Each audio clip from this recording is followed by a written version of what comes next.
Aditi, zero tolerance की नीति आतंकवाद के खिलाफ मोदी सरकार इस्तेमाल करती रही है। एक स्ट्रॉन्ग मैसेज है पूरे वर्ल्ड को कि भारत जो कहता है वो करके दिखाता है। बिल्कुल, देखिए, और यही वजह है कि अमेरिका से प्रत्यर्पण होना लंबे समय से मांग हो रही थी।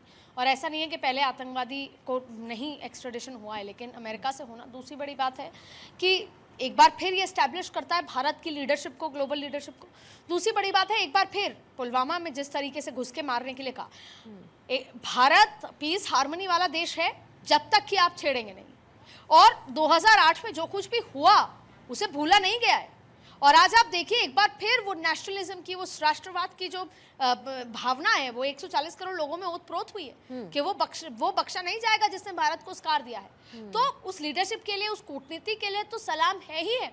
लेकिन अब आने वाले समय में क्या चीजें निकल कर आती हैं, उससे क्या कुछ आगे होता है। क्योंकि देखिए, जहां एक तरफ भारत नक्सलाइट को लेकर जीरो टॉलरेंस है, इंटरनल जो टेररिज्म है, इसके साथ साथ आप देखिए कि जम्मू कश्मीर के हालात सूरत को किस तरीके से बदलने की पूरी तैयारी धीरे धीरे हो रही है और होती रही है। और कहीं ना कहीं उस पर भी बैकफुट पे लेकर आए हैं। लगातार मुठभेड़ होती है, इंटेलिजेंस, तमाम तरीके की चीज़ों को लेकर।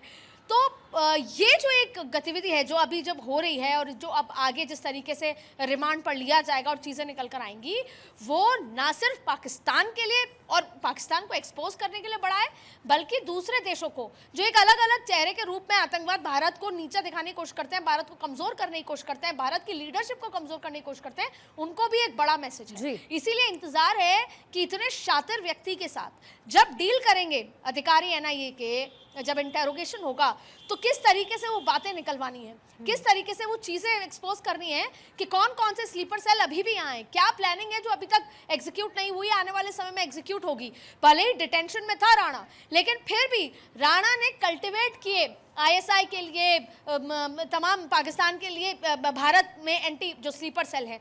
तो बहुत ज़्यादा उपयोगी यहाँ पर हो सकते हैं अगर बेहतर तरीके से चीज़ें निकल पाएँ।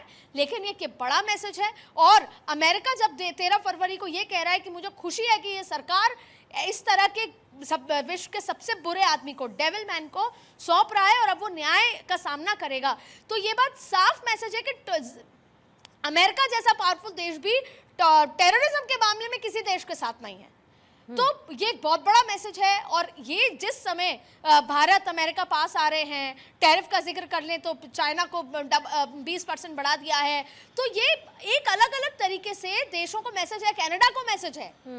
तो ये बहुत महत्वपूर्ण गतिविधि यहाँ पर हो रही है। लेकिन सवाल ये है कि ये भले ही दिखाया जा रहा हो तिहाड़ दिल्ली में, क्या पता सिक्योरिटी लिहाज से वो मुंबई लैंड हो या चेन्नई लैंड हो, तमाम तरीके की चीज़ें हैं। ये सोचा जाए कि उसको गुजरात में रखा जाए, एक अलग बात है।